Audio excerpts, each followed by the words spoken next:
So I want to invite up on the stage Dr. Cathy Hill. Welcome, Cathy. Hello. It's so good to Thank have you here you. today. Thank you so much. Thank you. I like the idea of the stage. It's a good way to think about it. Sitting, talking to myself in my office. It's lovely to see some faces. Thank you, those of you who are brave enough to put your cameras on. It kind of makes it just so much more real than sitting and talking to a screen.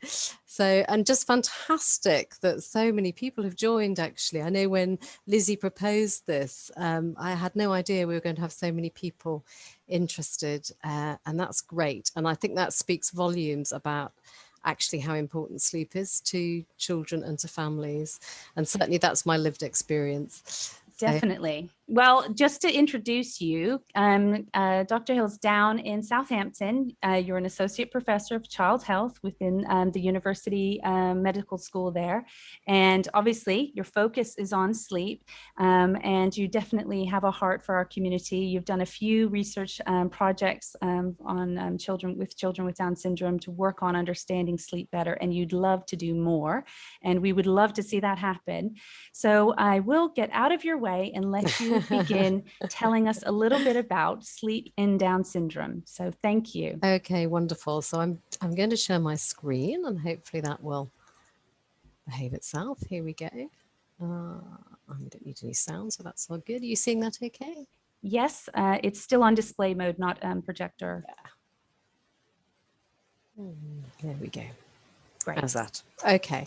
And thank you to the kind parent who shared this beautiful, beautiful photograph of these two gorgeous twin boys. What a lovely image. So I've stolen it and then put it on the header slide because I thought it was such a great image. So thank you, Liz, for that lovely introduction. And as Liz said, I have been really interested in sleep generally, actually, in children with Down syndrome now for a good sort of 10 years.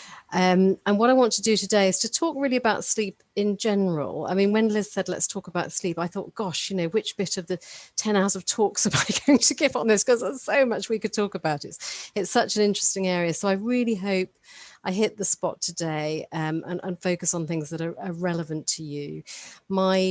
My interest, I guess, is very much inspired by my clinical work. So as well as doing research, I'm a pediatrician and I run a sleep clinic, and we have around 500 referrals a year. And in amongst the children we see, of course, are quite a few children with Down syndrome with a variety of different sleep problems. So here we go. Hope you're sitting comfortably. So first of all, I think, you know, sleep is really quite poorly understood. And I think we can't really understand why children have sleep problems and what those problems are about unless we have some fundamental understanding about sleep physiology, just some basics as to what sleep is and what's happening. And, you know, it may not surprise you, but actually even in, you know, medical school, we teach very, very little about sleep. I'm sure this was Liz's experience, certainly my experience. And yet you think about that in the context of children spend half of their breathing hours asleep, you know, so there has to be something jolly important happening in the body and in the brain during that time for us to spend all the time in this sort of level of altered consciousness. So I'm just going to show you a few sort of images really just to cue you in a little bit about some kind of key facts about sleep. And I think most of you will probably appreciate that sleep isn't one thing. It's fundamentally a state of the brain. And it dictates actually your whole body physiology. So depending on what stage of sleep you're in, different things are happening throughout your body with your hormones, with your heart, with your breathing, with your temperature control. You know, it really affects just about every aspect of your bodily functions. And sleep, as I said, isn't one thing. It's a whole series of different brain states. So this is just a little diagram really illustrating what that looks like. So during the night, your brain really takes a journey through the landscape of sleep. So we start off up here, hoping you're seeing my little cursor there on the screen. We're starting in wakefulness at the top, and quite rapidly, this is children that go to sleep easily or adults that fall asleep easily. Off we go into the journey of sleep. And the first bit of sleep we hit quite quickly is our deep sleep. And it's called deep sleep because it's actually hardest to wake up from that. So the number of parents who say to me, you know, it might be a real struggle to get my child to sleep, but you know what, once they're asleep, we know we've got that hour, we've got that precious little hour when they're going to be quiet. And that's because they're sitting there in their deep sleep. Okay, you can see that. And you can see how deep sleep is mostly in the first few hours of the night. So very often parents will say, actually, they're quite settled at the beginning of the night, but then it all changes as the night goes on. And the reason it changes is that as you progress through the night, can you see these sort of red lines here? This is dream sleep. You have more and more dream sleep as the night goes on. And dream sleep, contrary to what people often think, is actually very fragile. You know, it's a sleep you can really easily wake up out of. And that's why we remember our dreams sometimes if we wake up out of them. And as you go through the night, your sleep gets lighter. So stage 3 sleep here is deeper. And as we go up, it's lighter sleep. So basically, as the child goes through a night's sleep, they're more and more likely to wake up. And in fact, we have natural wake-ups about once an hour after our deep sleep is done at the beginning of the night. So a really, really important message is waking up at night is normal. We all do it. We do it multiple times. It's usually quite brief and we don't always remember it. You know, a lot of us might remember kind of waking up, checking the clock. Great, it's 3 o'clock. We might get up and go to the loo, but children do this as well. And a lot of the problems that children have with night waking relate to these natural night wakings that then follow on to a behavior. And we're going to come back onto that in a minute. Another little fact I just want you to grasp at this point is that, do you remember I said everything in your body is different during the different sleep stages? And that includes our kind of muscle control. And an important thing to be aware of is in dream sleep, we switch our muscles off. We effectively become paralyzed from the neck down. So that stops us running around the room and acting our dreams out. And that becomes important when we talk later about sleep apnea. Because it means that all of our muscles, including the muscles at the back of our throat, become a little bit floppy. So I'm going to come back to that. So just hold on to that little fact as we go through. Dream sleep equals floppy sleep because we're paralyzed. I think the question I'm probably asked most often by parents is, how much sleep should my child need? And the answer is, as much sleep as they need. It's a really difficult one to answer because every child is different. And this is an interesting graphic that shows ideal amounts of sleep. That's the dark blue blobs, kind of what might be okay, and that's the turquoise blobs, and the bit that probably isn't okay, which is the red blobs. And as you can see through life, it changes. So when children are born, newborn, they need a lot of sleep. We all know that, don't we? And as you progress through life into the teenage years, you need less and less sleep. So, you know, pretty typical for a teenager might be about 9 hours. Pretty typical for a school-age child might be around 10 hours. But as you can see, there is huge variation around this. And these figures were not derived from somebody just kind of guessing and plucking numbers out the air. This was reviewing 700 research papers and looking at the associations between how much sleep children had and what happened to them, their physical health, their mental health, their ability to think and stay on task, that kind of thing. So it came from science, and it's not absolute, but it's a kind of guide. So there's a huge amount of variation. And the bottom line is, you know, if your child can ping out of bed in the morning feeling reasonably refreshed and doesn't show signs of tiredness in the day, chances are they're getting enough sleep. But it's quite a tricky one to measure. And of course, what we know with children is, unlike adults, they don't just look sleepy. Quite often they become dysregulated, their behavior goes off, they're more hyperactive, they're more challenging, and that can be a sign of sleepiness in children. So it can be very confusing and very difficult to spot sleepiness in children. Okay. So what makes us go to sleep? Because I think, you know, we all kind of imagine, don't we? It's this kind of magic process. There's like a switch in your brain, you just go to sleep. It feels like it's something that should be natural, something we can just do without really thinking about it. And unsurprisingly, it then becomes very frustrating if we can't or if our children can't. So I just want you to think about some of the key things that have to be right, have to be lined up, if you like, in order to go to sleep. So first of all, your brain has to be ready for sleep. And what does that mean? So that means you have to be tired. And you think, well, this isn't much of a lecture. That's pretty obvious, isn't it? It's not always obvious to people, you know, and I've come across a lot of parents particularly when children have, for example, learning disabilities or physical challenges, who might put their child to bed a wee bit too early, and they haven't kind of thought, well, actually, my child's now 15. You know, your typical 15-year-old is now going to bed much later. They're not going to be going to sleep at 7 o'clock anymore in the evening like a younger child might. So, you know, we have to be tired, and that means we have to have been awake for long enough to have that brain urge and brain readiness for sleep. The other thing that's perhaps a little bit less obvious and a kind of silent thing in our brain is our body clock, our endogenous body clock, which sits sort of deep in our brain and tells us when approximately we're wanting to go to sleep. And that peaks at about 3 o'clock in the morning. So, you know, if you've really trying to do all-nighter or you're doing a night shift, that's the time when it's really hardest to stay awake. But if your body clock's completely out, and it can be in some sleep disorders, it's very hard to go to sleep, even if you're actually tired. And that's what happens when we get jet lag. So as well as your brain being ready, we also have to be, of course, relaxed and calm. I think we all know this from lived experience. If you've got any worries, if you go to bed stewing about something the next morning, if you're stressed because you've got to get up early to catch a train or something, it's much harder to fall asleep. And for children, that can be very relevant if they're hyped up or if they're anxious, if they're phobic about school, if they're fearful of things, it's much harder for them to settle to sleep. Physical environment needs to be right, and we're going to talk a bit about what that involves. And of course, you have to be free from pain. And we see a lot of children who have particular sensory needs. So have those sensory needs been met in the run up to bedtime over the day, and are their sensory needs being met in bed? You have to be the right temperature, not too hot, not too cold. And it helps if you're not hungry. It equally helps if you're not full of food, because a big meal or a big tube feed, for example, just before you go to bed is going to make it much harder.